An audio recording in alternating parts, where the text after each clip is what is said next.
Hi, my blue angels, my habibus, baby habibu, my boo. Hi, everyone. So this is just a quick update on my life. Some of you know me as Blue Angel of Blue Angel Love Tarot on this actual channel. We do tarot daily. I've not been uploading for a few days and I upload so much. I overproduce content so much. People started getting worried about me, and then I was supposed to do a live yesterday and I got some concerned bibbies, but also some hate comments as well, which, like, not you, regarding the fact that I miss my own life. I'm always late to my own lives. Everybody knows that I'm always late. Because just that's who I am. Dyslexia, ADHD, whatever you want to call it, all right?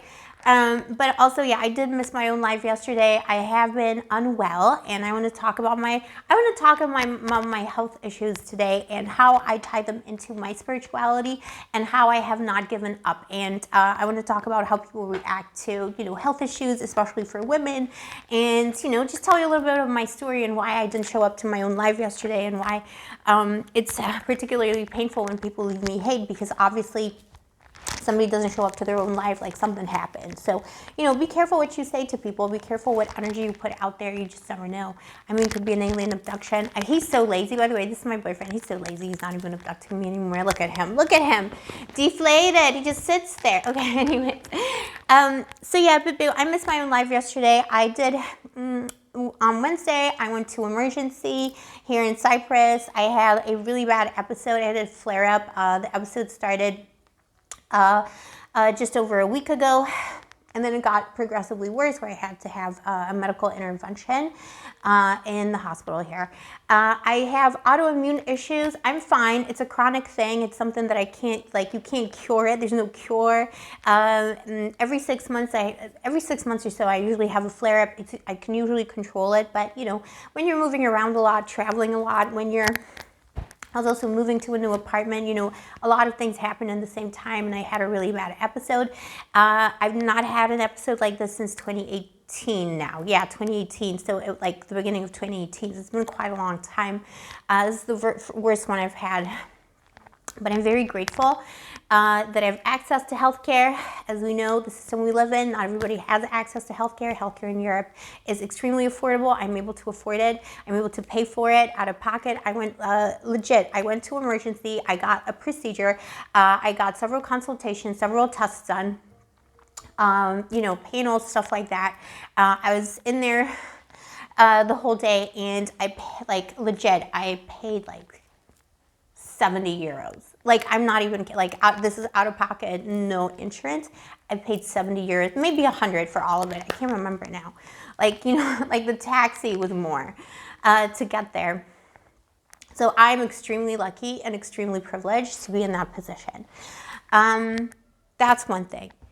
The things that I deal with, they're autoimmune things that I've been living with my entire life. They went undiagnosed for a very long time. I was almost 30 years old when I received all my diagnoses, and the final diagnoses were done when I was 31 or 2. So I lived my whole life with issues that went undiagnosed and ignored by doctors. I was being, my symptoms really started in earnest when I hit puberty. Before too, but kids don't know.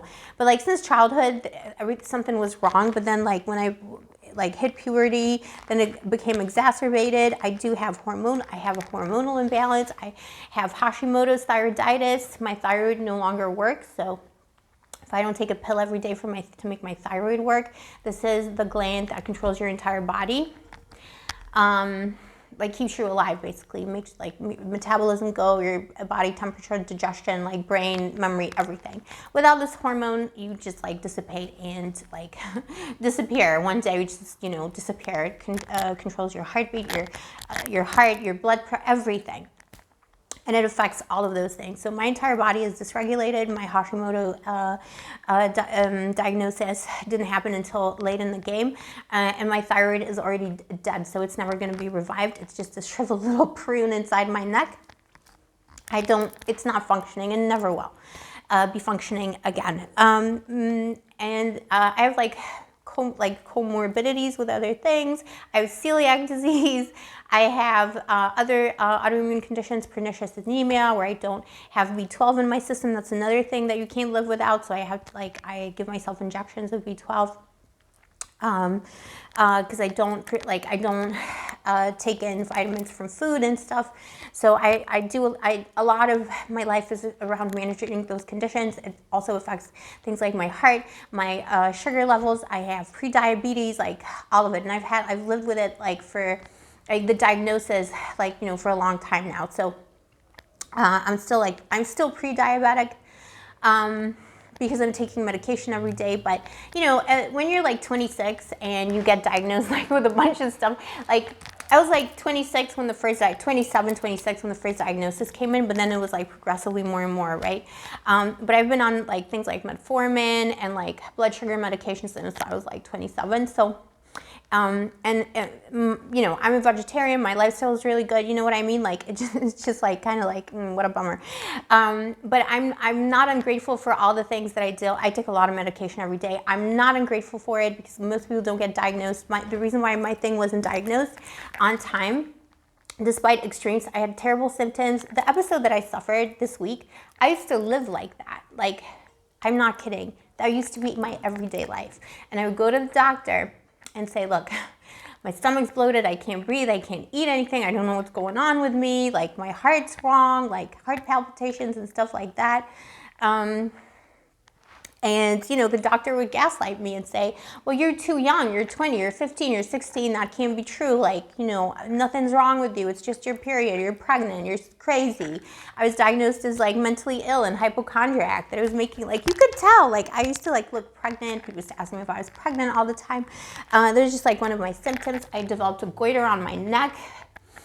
I had a big goiter on my neck, and the doctor would be like, it's all in your head, And I didn't really know what was going on with me. In the end, I just believed them and thought that I was just crazy until I had anyway, it's a whole big story. But in the end, I did get the right diagnosis, but it's because I had to seek out I went to the foremost specialist in these types of autoimmune conditions that I could find, and it was a woman, and she immediately did the right thing. But anyway, I'm veering off topic.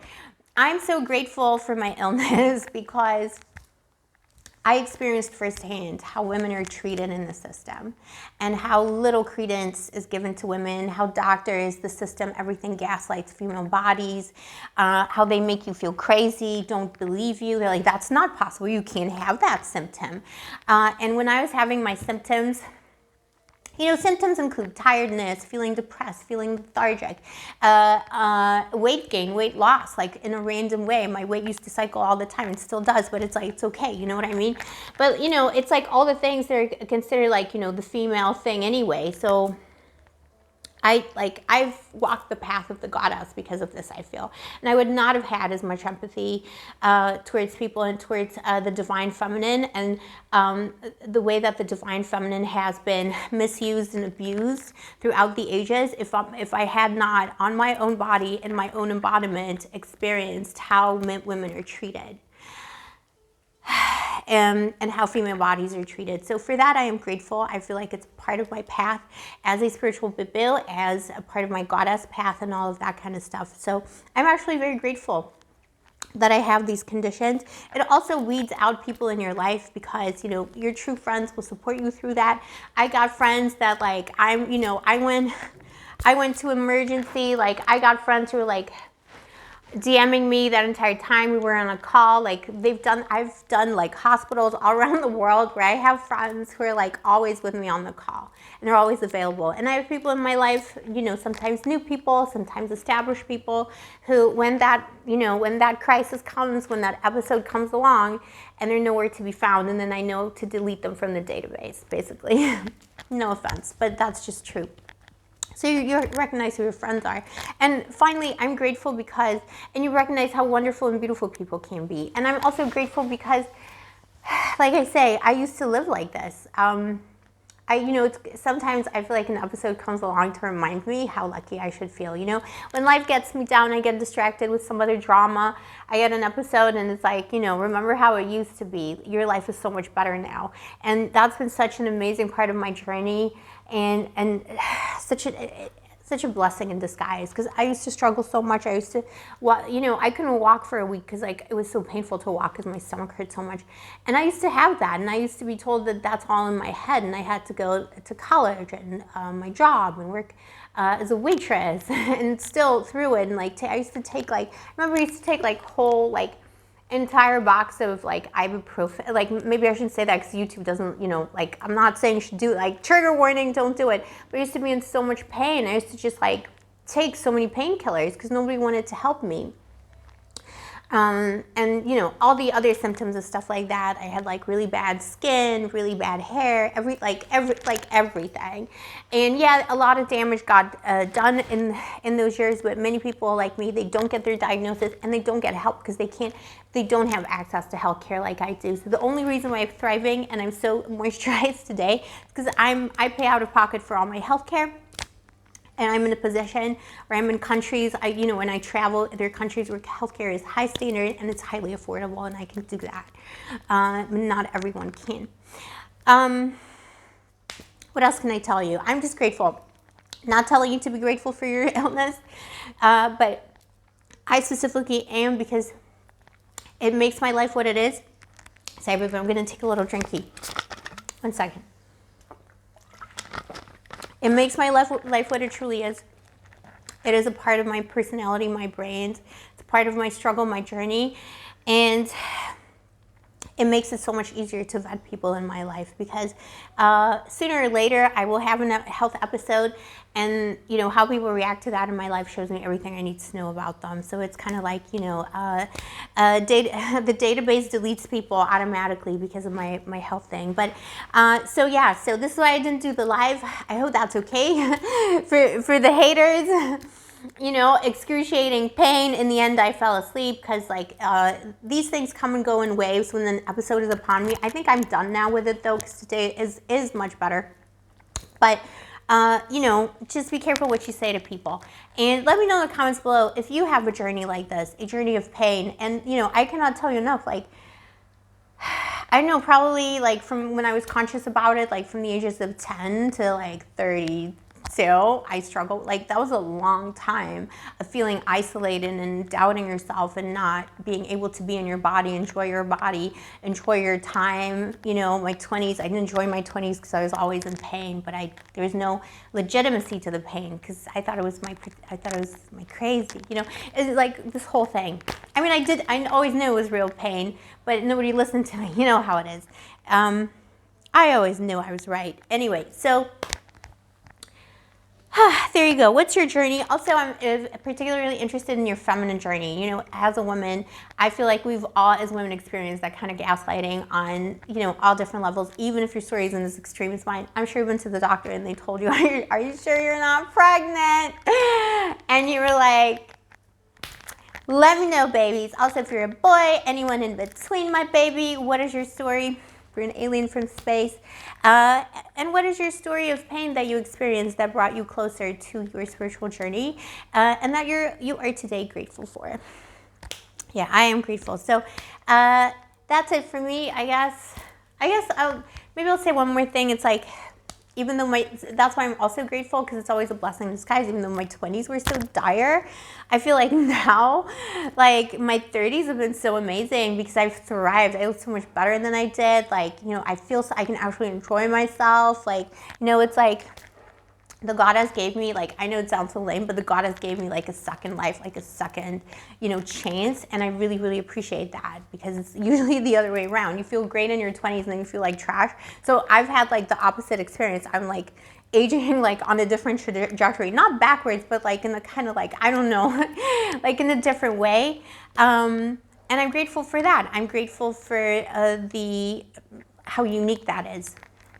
Maybe it makes me more empathetic towards people whose journeys are a little bit different. All right, anyway, enough about me. I love you, my babies. I am doing a live today, so if you catch me on, if you're watching this on Monday, April 17th, there's the live. We're probably gonna start around 6 p.m. Pacific time, but I might get on a little bit earlier. We'll see. I'll see you there. My baby might be 5. Check the pinned comment for the exact information. I'll see you next time. Stay sparkly, stay gorgeous, stay moisturized. Don't forget to like and subscribe or else, all right? And may the angels protect you.